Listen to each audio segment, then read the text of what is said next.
Seen this problem? 4 divided by 1/4 times 4. Subscribe now for quick math solutions. Let's look at a common mistake first. The biggest trap here is misreading the division sign. Someone might incorrectly group it as 4 divided by, open parenthesis, 1/4 times 4, close parenthesis. They would calculate 1/4 times 4 first, which is 1. Then they think 4 divided by 1 equals 4. This is the wrong answer. Let's solve it correctly with PEMDAS. Step 1. Handle the division.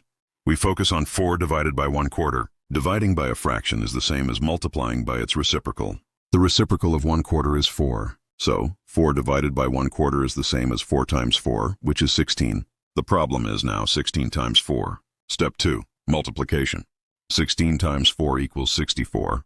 The correct answer is 64. Key takeaway: division and multiplication have equal priority and must be performed from left to right. You cannot arbitrarily place parentheses around the multiplication.